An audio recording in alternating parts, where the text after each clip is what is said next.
ಅರೆ ಕಡಿಮೆ ಹಾಕು ಆದ್ರೆ ಅಸಲಿ ಹಾಕು. MDH ಕಾಶ್ಮೀರಿ ಕೆಂಪು ಮೆಣಸಿನ ಪೌಡರ್. ಮೈಸೂರಿನ ಅರಮನೆಯೊಳಗೆ ಯದುವೀರ್ ಒಡೆಯರ್ ಪೂಜೆಯನ್ನ ನಡೆಸ್ತಾ ಇದ್ದಾರೆ. ಆಯುಧಗಳಿಗೆ ಪೂಜೆಯನ್ನ ಸಲ್ಲಿಸ್ತಾ ಇದ್ದಾರೆ ಯದುವೀರ್ ಒಡೆಯರ್. ವಿಜಯ ತಂದುಕೊಟ್ಟಂತಹ ಆಯುಧಗಳಿಗೆ ವಿಶೇಷವಾದ ಪೂಜೆಯನ್ನ ನೆರವೇರಿಸಲಾಗ್ತಾ ಇದೆ. ಬಳಿಕ ವಜ್ರಮುಷ್ಟಿ ಕಾಳಗ ವೀಕ್ಷಣೆಯನ್ನ ನಡೆಸ್ತಾರೆ ಯದುವೀರ್ ಒಡೆಯರ್. ಇವತ್ತು ಏನು ವಿಜಯದಶಮಿ ಸಂದರ್ಭ, ಒಂದು ಕಡೆ ಆಯುಧಗಳಿಗೂ ಕೂಡ ಪೂಜೆ ಸಲ್ಲಿಸುವಂತಹ ಕಾರ್ಯಗಳು ಆಗ್ತಾ ಇದೆ. ಒಂದು ಕಡೆ ತಾಯಿ ಚಾಮುಂಡಿಯ ಪೂಜೆ ನಂತರದಲ್ಲಿ ಈಗ ಅರಮನೆಗೆ ಕೊಂಡು ಬರ್ತಾ ಇರುವಂತಹ ಸಂದರ್ಭ ಒಂದು ಕಡೆ ಆದ್ರೆ, ಇನ್ನೊಂದು ಭಾಗದಲ್ಲಿ ಯದುವೀರ್ ಒಡೆಯರ್ ಪೂಜೆಯನ್ನ ನೆರವೇರಿಸ್ತಾ ಇದ್ದಾರೆ. ವಿಜಯ ತಂದುಕೊಟ್ಟಂತಹ ಆಯುಧಗಳಿಗೆ ವಿಶೇಷವಾದ ಪೂಜೆ ಅರಮನೆಯ ಅಂಗಳದಲ್ಲಿ ನಡೀತಾ ಇದೆ.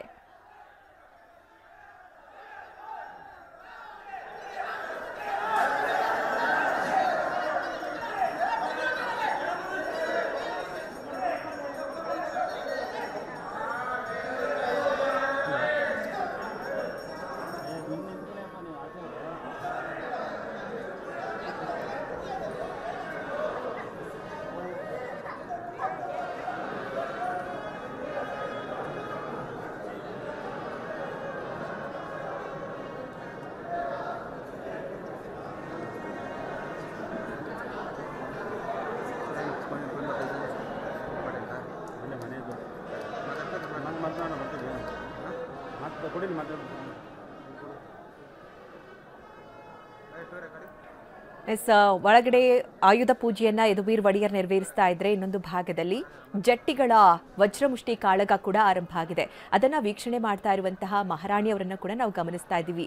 ಮಹಾರಾಣಿಯವರು ಹಾಗೆ ರಾಜಮಾತೆ ಮತ್ತು ಯುವರಾಜರು ಸೇರಿದಂತೆ ವೀಕ್ಷಣೆಯನ್ನ ಮಾಡ್ತಾ ಇದ್ದಾರೆ. ಅಲ್ಲಿ ಜಟ್ಟಿ ಕಾಳಗ ಕೂಡ ತುಂಬಾ ವಿಶೇಷವಾಗಿ ಆಚರಿಸುವಂತಹ ಒಂದು ಸಂಪ್ರದಾಯ ಕೂಡ ಹೌದು. ಅಂದ್ರೆ ಮೈಸೂರಿನ ದಸರಾವೇ ಒಂದು ವಿಶಿಷ್ಟವಾದಂತಹ ಸಂಪ್ರದಾಯ. ನಾವು ಪ್ರತಿ ಬಾರಿಯೂ ಕೂಡ ನೋಡ್ಕೊಂಡು ಬಂದಂತೆ ಈ ಬಾರಿಯೂ ಕೂಡ ಅದೇ ರೀತಿಯಲ್ಲಿ ತುಂಬಾ ವಿಜೃಂಭಣೆಯಿಂದ ತುಂಬಾ ವಿಶೇಷವಾಗಿ ಈ ಬಾರಿಯ ದಸರಾವನ್ನ ಆಚರಣೆ ಮಾಡಲಾಗ್ತಾ ಇದೆ. 9 ದಿನಗಳ ನಂತರದಲ್ಲಿ ಇವತ್ತು 10ನೆಯ ದಿನ, ಕೊನೆಯ ದಿನ ವಿಜಯದಶಮಿಯನ್ನ ಆಚರಿಸಲಾಗ್ತಾ ಇದೆ. ಇವತ್ತು ಒಂದು ಕಡೆ ಆಯುಧ ಪೂಜೆ ನಡೀತಾ ಇದೆ, ಇನ್ನೊಂದು ಕಡೆ ಜಟ್ಟಿಗಳ ಕಾಳಗ ನಡೀತಾ ಇದೆ, ಇನ್ನೊಂದು ಭಾಗದಲ್ಲಿ ತಾಯಿ ಚಾಮುಂಡೇಶ್ವರಿಯ ಅಲಂಕಾರ ಆಗಿದೆ.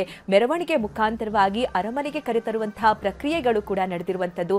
ಇನ್ನೇನು ಅಂಬಾರಿಯ ಮೇಲೆ ಚಾಮುಂಡೇಶ್ವರಿಯನ್ನ ಕೂರಿಸುವಂತಹ ಪ್ರಕ್ರಿಯೆಗಳು ಕೂಡ ನಡೀತಾ ಇರುವಂತದ್ದು ಒಂದು ಭಾಗದಲ್ಲಿ ನಾವು ಗಮನಿಸ್ತಾ ಇದ್ದೀವಿ. ಈಗಾಗಲೇ ಜಟ್ಟಿಗಳ ಕಾಳಗ ಆರಂಭ ಆಗಿದೆ. ಇದು ಕೂಡ ತುಂಬಾ ವಿಶೇಷವಾದಂತಹ ಸಂಪ್ರದಾಯ ಮೈಸೂರಿನ ದಸರಾ ಸಂದರ್ಭದಲ್ಲಿ. ಯಾಕಂದ್ರೆ ಈ ಜಟ್ಟಿಯ ಸಂದರ್ಭದಲ್ಲಿ ಯಾರು ಗೆಲುವನ್ನ ಸಾಧಿಸ್ತಾರೆ ಅಂದ್ರೆ ರಕ್ತ ಹರಿದ ನಂತರದಲ್ಲಿ ಈ ಒಂದು ಮುಕ್ತಾಯ, ಈ ಒಂದು ಕಾಳಗ ಮುಕ್ತಾಯ ಅಂತಲೇ ಹೇಳಲಾಗತ್ತೆ. ಅಂದ್ರೆ ದುರ್ಗಾ ಮಾತೆ ಮಹಿಷಾಸುರನ ಯಾವ ರೀತಿ ಸಂಹರಿಸಿದ್ರು, ಅಲ್ಲಿ ಯಾವ ರೀತಿ ರಕ್ತ ಹರಿತು, ಅದೇ ರೀತಿಯಲ್ಲಿ ಈಗ ಈ ಒಂದು ಸಂಪ್ರದಾಯವು ಕೂಡ ಅದೇ ಹಿನ್ನೆಲೆಯಲ್ಲಿ ಬಂದಿರುವಂತದ್ದು. ಹೀಗಾಗಿ ಇವತ್ತು ನಡೆಯುವಂತಹ ವಜ್ರಮುಷ್ಟಿ ಕಾಳಗವನ್ನ ಕಣ್ತುಂಬಿಕೊಳ್ಳೋದಕ್ಕೂ ಕೂಡ ಸಾಕಷ್ಟು ಸಂಖ್ಯೆಯಲ್ಲಿ, ಸಾವಿರಾರು ಸಂಖ್ಯೆಯಲ್ಲಿ ಅಲ್ಲಿ ಜನ ನೆರೆದಿರೋದನ್ನ ಕೂಡ ನಾವು ಗಮನಿಸ್ತಾ ಇದ್ದೀವಿ. ರಾಜ್ಯದ ಬೇರೆ ಬೇರೆ ಭಾಗದಿಂದಲೂ ಕೂಡ ಜಟ್ಟಿ ಆಗಮಿಸಿರುವಂಥದ್ದು. ಅಂದರೆ ಈ ಸಂಪ್ರದಾಯ ಪ್ರಕಾರವಾಗಿ ಹಿಂದಿನಿಂದಲೂ ಕೂಡ ತಲತಲಾಂತರದಿಂದ ಯಾರೆಲ್ಲ ಈ ಒಂದು ಕಾಳಗದಲ್ಲಿ ಭಾಗಿಯಾಗ್ತಾ ಇದ್ರು ಅವರ ಮನೆತನದವರೇ ಬಂದು ಇಲ್ಲಿ ಜಟ್ಟಿಯಲ್ಲಿ ಭಾಗಿಯಾಗ್ತಾರೆ. ಅದೊಂದು ವಿಶೇಷವಾದಂತಹ ಸಂಪ್ರದಾಯ. ಹೀಗಾಗಿ ಸಾಕಷ್ಟು ತಯಾರಿಗಳನ್ನು ಕೂಡ ಈ ಕಾಳಗದಲ್ಲಿ, ಅಂದರೆ ಈ ಒಂದು ಜಟ್ಟಿ ಕಾಳಗದಲ್ಲಿ ನಡೆಸಲಾಗುತ್ತೆ. ಮತ್ತೆ ಇವರು ರಥವನ್ನ ಕೂಡ ಕೈಗೊಂಡಿರ್ತಾರೆ. 45 ದಿನಗಳಿಂದಲೂ ಕೂಡ ರಥವನ್ನ ಕೈಗೊಂಡು ಅದಾದ ನಂತರದಲ್ಲಿ ಒಂದಷ್ಟು ಸಂಪ್ರದಾಯ ಅದೇ ರೀತಿ ಪಾಲಿಸಬೇಕು ಅನ್ನೋದಿರುತ್ತೆ. ಅದೇ ರೀತಿ ಪಾಲನೆಯನ್ನ ಮಾಡ್ಕೊಂಡು ಬಂದು ಈಗ ಈ ಒಂದು ವೇದಿಕೆ ಏನಿದೆ, ವಜ್ರಮುಷ್ಟಿ ಕಾಳಗದ ವೇದಿಕೆ, ಇಲ್ಲಿ ನಡೀತಾ ಇರುವಂಥದ್ದನ್ನ ನಾವು ಗಮನಿಸ್ತಾ ಇದೀವಿ.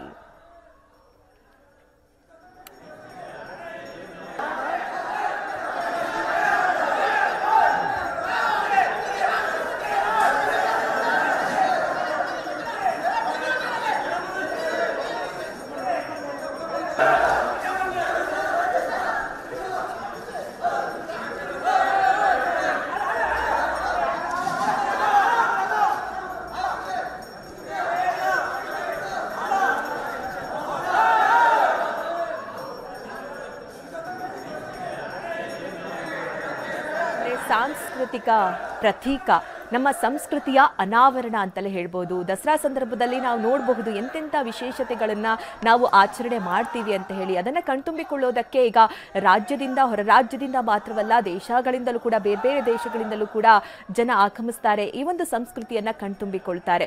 ನೀವು ಒಂದ್ ಭಾಗದಲ್ಲಿ ಏನ್ ಗಮನಿಸ್ತಾ ಇದ್ದೀರಿ, ಅದು ರಾಜರು ಯದುವೀರ್ ಒಡೆಯರ್ ಅವರು ಆಯುಧ ಪೂಜೆಯನ್ನ ನಡೆಸ್ತಾ ಇರುವಂತಹ ಸಂದರ್ಭ. ಅಂದ್ರೆ ನಾರ್ಮಲ್ ಆಗಿ ನಿನ್ನೆ ಸಂದರ್ಭದಲ್ಲಿ ಆಯುಧ ಪೂಜೆಯನ್ನ ನೆರವೇರಿಸ್ತಾರೆ. ಆದ್ರೆ ಅರಮನೆಯಲ್ಲಿರುವಂತಹ ಆಯುಧ ಪೂಜೆಗಳಿಗೆ ಇವತ್ತು ಪೂಜೆಯನ್ನ ಸಲ್ಲಿಸ್ತಾ ಇರುವಂತಹ ಒಂದು ದೃಶ್ಯಗಳನ್ನ ನಾವು ಗಮನಿಸ್ತಾ ಇದ್ದೀವಿ. ಅಂದ್ರೆ ಹಿಂದಿನ ಕಾಲದಲ್ಲಿ ರಾಜ ಮಹಾರಾಜರಿಗೆ ಒಂದು ದೊಡ್ಡ ಶಕ್ತಿ ಅಂತ ಅಂದ್ರೆ ಆಯುಧಗಳು ಅಂತ ಹೇಳ್ಬಹುದು.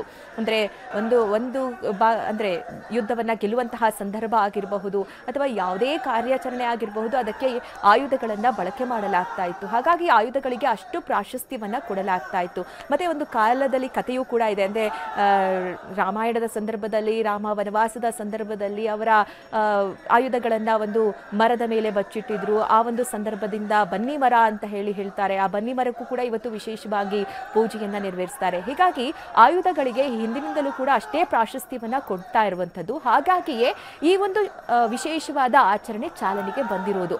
ಆಯುಧ ಪೂಜೆಯನ್ನ ಅಷ್ಟು ವಿಶೇಷವಾಗಿ ಆಚರಿಸ್ತಾರೆ. ಅಂದ್ರೆ ನಾವು ಬಳಕೆ ಮಾಡುವಂತ ಹಿಂದಿನ ಕಾಲದಲ್ಲಿ ರಾಜ ಮಹಾರಾಜರು ಏನು ಆಯುಧಗಳನ್ನ ಬಳಕೆ ಮಾಡ್ತಾ ಇದ್ರು, ಆ ಆಯುಧಗಳಿಗೆ ಪೂಜೆಯನ್ನ ಸಲ್ಲಿಸ್ಕೊಂಡು ಬರಲಾಗುತ್ತೆ. ಹಾಗಾಗಿ ಇವತ್ತು ಆ ಒಂದು ಆಚರಣೆ ಅರಮನೆಯಲ್ಲಿ ನಡೀತಾ ಇರುವಂತದನ್ನ ನಾವು ನೋಡ್ತಾ ಇದ್ದೀವಿ. ರಾಜ ಯದುವೀರ್ ಒಡೆಯರ್ ಅವರು ಈ ಒಂದು ಆಚರಣೆಯನ್ನ ನಡೆಸ್ತಾ ಇದ್ದಾರೆ, ಪೂಜೆ ಪುನಸ್ಕಾರಗಳನ್ನ ನೆರವೇರಿಸ್ತಾ ಇದ್ದಾರೆ. ಒಂದು ಕಡೆ ಆ ಸಂಪ್ರದಾಯ ನೆರವೇರ್ತಾ ಇದ್ರೆ, ಇನ್ನೊಂದು ಭಾಗದಲ್ಲಿ ನಾವು ಗಮನಿಸ್ತಾ ಇರೋ ಹಾಗೆ ವಜ್ರ ಮುಷ್ಟಿ ಕಾಳಗ, ಅರಮನೆ ಸವಾರಿ ತೊಟ್ಟಿಲಲ್ಲಿ ಜಟ್ಟಿ ಕಾಳಗ ಆರಂಭ ಆಗಿರೋದನ್ನ ನಾವು ನೋಡ್ತಾ ಇದೀವಿ. ಇದೊಂದು ರೀತಿ ಮೈ ನವಿರೇಳಿಸುವಂತಹ ಜಟ್ಟಿ ಕಾಳಗ. MDH ನ ಕಿಚನ್ ಅಲ್ಲಿದ್ರೆ ನಾವು ಎಲ್ಲವನ್ನು ಮಾಡಬಹುದು. ಬೆಂಗನ್ಕ ಬರ್ತಾ, ಆಲೂ ಗೋಬಿ, ಭಿಂಡಿ ಮಸಾಲಾ, ಇನ್ನೂ ಬಹಳಷ್ಟು.